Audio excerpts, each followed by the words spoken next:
Hey guys, तो हम रसशास्त्र एवं भैषज कल्पना का सेकंड पेपर पढ़ रहे हैं, जिसके अंदर हम देख रहे हैं सिंगल ड्रग, उसमें भी हम देख रहे हैं भस्म। तो आज हम देखेंगे शुद्ध कांची। कांची को ही हम क्या कहते हैं? फिटकरी कहते हैं। तो स्टार्ट करते हैं।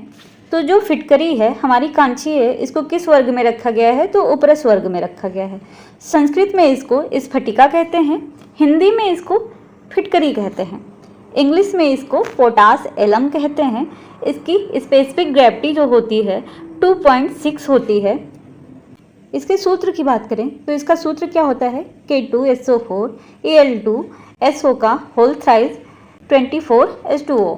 इसके पर्याय की बात करें तो इसका पर्याय क्या होता है? सौराष्ट्री होता है, त्वरी होता है, सुराराष्ट्रज होता है, स्फुटी होता है, फटिका होता है, शुभ्रा होता है, कांची होता है, रंगदा होता है, दृढ़ रंगा होता है आदि इसके पर्याय हैं। परिचय की बात करें तो इसका रासायनिक नाम क्या है? Double sulphate of potassium and aluminium. इसका क्या है? रासायनिक नाम है ये।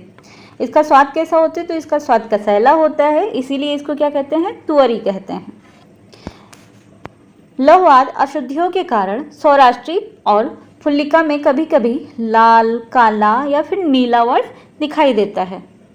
इसके इतिहास की बात करें तो जो फिटकरी का ज्ञान था और चिकित्सा में इसकी उपयोगिता जो थी वो प्राचीन काल से ही होती आ रही है। फाइटोकेमिकल कंपोजिशन की बात करें तो इसके अंदर Al पाया जाता है, K पाया जाता है, सल्फेट पाया जाता है, एसिडिक इन नेचर ये होता है और मेन कर्म इसका क्या होता है? तो कॉन्ट्रैक्शन होता है, मतलब संकुचन। अब इसके फार्माकोलॉजिकल एंड थेरेपेटिक प्रॉपर्टी की बात करें तो इसका रस कैसा होता है? तो कषाय होता है, कटु, अम्ल और मधुर होता है। गुड़ इसका कैसा होता है? तो गुरु होता है और स्निग्ध होता है। बीर इसका उष्ण होता है, इसका विपाक नहीं होता है। दोष प्रभाव की बात करें तो ये कफहर होता है, त्रिदोषज हर होता है और कफ पित्त घन होता है। कर्म की बात करें तो ये कंठ होता है, केश्य होता है, व्रणघ्न होता है, विषघ्न होता है, नेत्र होता है, गर्विशनाशक होता है, लौह मारण करने के लिए इसका यूज करते हैं, पारद जारडी होता है, योनि संकोचक होता है और ये क्या करता है? तो ब्लड को प्यूरिफाई करता है, डिटॉक्सिफाइंग प्रॉपर्टी इसके अंदर होती है, एंटी इन्फ्लामेटरी प्रॉपर्टी होती है, एंटीबायोटिक होता है, एंटी अस्थमैटिक प्रॉपर्टी इसके अंदर होती है आदि इसके कर्म हैं। आपको ये सब नहीं याद करना है, बस इसका जो इजी आपको लगेगा आप वही याद कर लीजिएगा। व्याधि प्रभाव की बात करें तो इसका यूज कहाँ करते हैं? शिवत्र में करते हैं, कुष्ठ में करते हैं, व्रण में करते हैं, कफज रोग में करते हैं, नेत्र रोग में करते हैं, उराहछत में करते हैं, क्षय में करते हैं, सूल, विसर्प, इन सब जगहों पे इसका यूज करते हैं। स्किन डिजीज में करते हैं, लीवर इन्फेक्शन में करते हैं, डायरिया, फीवर, जॉन्डिस, इन सब जगहों पे इसका यूज़ करते हैं। इंडाइजेशन हो गया, बर्निंग सेंसेशन हो गया, ऊंस हो गया, सोर थ्रोट हो गया, इन सब जगहों पे इसका यूज़ करते हैं।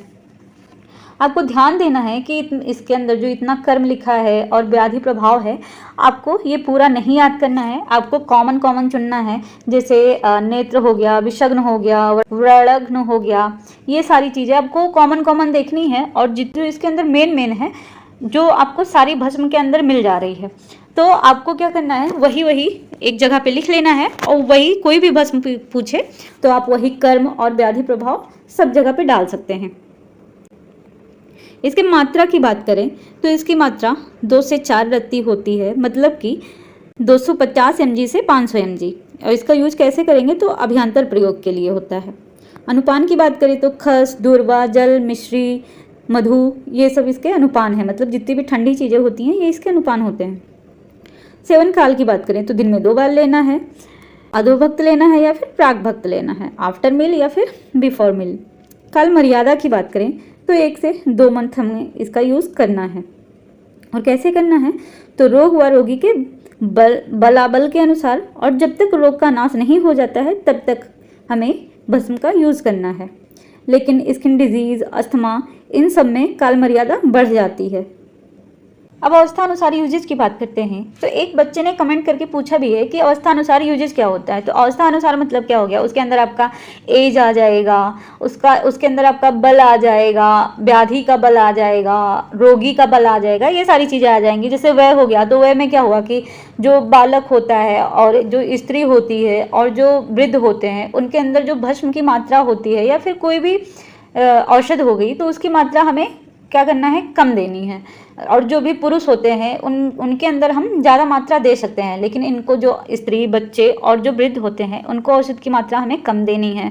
और जो रोगी हो गया तो मतलब कि उसका हमें बल देखना है कि रोगी बलवान है कि दुर्बल है। अगर हम जो रोगी अगर हीन है, दुर्बल है, अगर उसको हम औषध की अधिक मात्रा दे रहे हैं तो उसकी वजह से क्या होगा, उसका रोग ठीक होने के बजाय क्या होगा, वो और ज़्यादा बीमार पड़ जाएगा।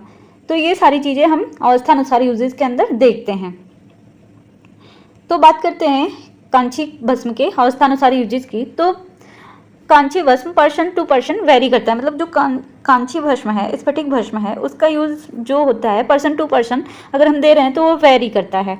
जो एक पर्सन होता है उसके अंदर क्या पता उसकी डोज ज़्यादा लगे, दूसरा पर्सन क्या है वो बहुत ज़्यादा दुर्बल है तो उसके अंदर जो भस्म है उसका डोज कम लगे। तो ये सारी चीज़ें हमें देखनी है। फिर एज हो गया, बॉडी स्ट्रेंथ हो गया, इफेक्ट ऑफ एपेटाइट हो गया, सीवियरिटी हो गई, मतलब कि मरीज की कंडीशन कैसी है, ज़्यादा सीवियर है कि बस ठीक है, एंड पेशेंट के कंडीशन पर डिपेंड करता है। तो ये सारी चीज़ें हमें ध्यान में रख के ही जो भस्म हम दे रहे हैं उसका डोज हम डिसाइड करेंगे।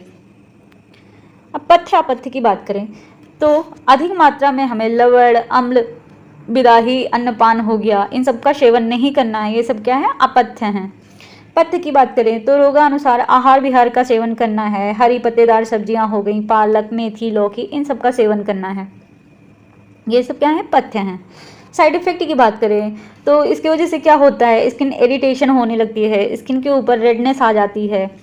अगर इसकी हम हायर डोज दे रहे हैं तो उसकी वजह से क्या होता है, गैस्ट्रोइंटेस्टाइनल डिस्ट्रेस हो जाएगा, नोजिया होगी, वोमिटिंग होगी, डायरिया हो सकता है, किडनी डैमेज हो सकती है और इसके अंदर टॉक्सिक इफेक्ट देखने को मिल सकता है। रिसर्च अपडेट की बात करें तो जो कांची जलगंडोस होता है उसका इफेक्ट हमें कहाँ देखने को मिलता है, तो जो पोस्ट टॉन्सिलेक्टॉमी होती है उसके अंदर जो वुंड होता है उसको बहुत जल्दी ये हील कर देता है। और कहाँ देखने को मिलता है, तो जो ब्लीडिंग पाइल्स होती है उसके अंदर कांची का इफेक्ट देखने को मिलता है। उसके अंदर क्या इफेक्ट देता है, तो हेमेटोस्टैटिक इफेक्ट देता है। फार्मुलेशन की बात करें तो जो इसका फार्मुलेशन क्या है, इसका योग क्या है, तो शंख द्रव। तो इसका यूज़ कहाँ करेंगे, एसाइटिस में करेंगे, ग्रहणी में करेंगे, इंडाइजेशन है तो वहाँ पे करेंगे। और ये क्या होता है, तो ये नेचुरल डाययूरेटिक होता है। स्फटिक भस्म की बात करें तो इसका यूज स्किन डिजीज़ हो गया, ब्लीडिंग डिसऑर्डर हो गया, इन सब जगहों पे इसका यूज़ करेंगे। अब जो स्फटिक है, कांची है, उसका हम शोधन कैसे करेंगे, तो पहली बात तो स्फटिक को अग्नि पर हम फुला लेंगे तो उससे वो शुद्ध हो जाएगा। दूसरा क्या करते हैं, तो जो कांची है, स्फटिक है, उसका हम निर्जलीकरण करते हैं, मतलब उसके अंदर जो जल होता है उसको हम जला देते हैं। तो उस विधि से, तो उसको हमें कैसे करना है निर्जलीकरण, तो हमें एक कोई भी पात्र लेना है, चाहे वो मिट्टी का हो या फिर लोहे का हो, कोई भी पात्र लेंगे, उसके अंदर हम स्फटिक को योकूट करके डालेंगे। फिर उसको हम क्या करेंगे, अग्नि पर इसको हम चढ़ा देंगे। फिर हमें जब तक अग्नि देनी है इसके अंदर, जब तक इसके अंदर जो जलीयांश हैं समाप्त ना हो जाए, मतलब जो वाटर मॉलिक्यूल्स होते हैं वो जब तक खत्म नहीं हो जाते हैं तब तक हमें क्या करना है, इसको अग्नि देते रहना है। जब यह फूलकर बतासे जैसा हो जाए तो इसको हमें उतार लेना है और इसका चूर्ण करके उपयोग करना है। जो कांची भस्म है वो कॉन्स्ट्रिक्शन का काम करता है और शरीर में फास्फेट को ये कम कर देता है। अगर कोई ज़्यादा कांची भस्म का यूज़ कर रहा है तो उसके अंदर फास्फेट को ये कम कर देता है, जिसकी वजह से क्या होता है, तो फास्फेट यूरिया हो जाता है। तो हमारा टॉपिक आज कहीं पे समाप्त होता है। Thank you.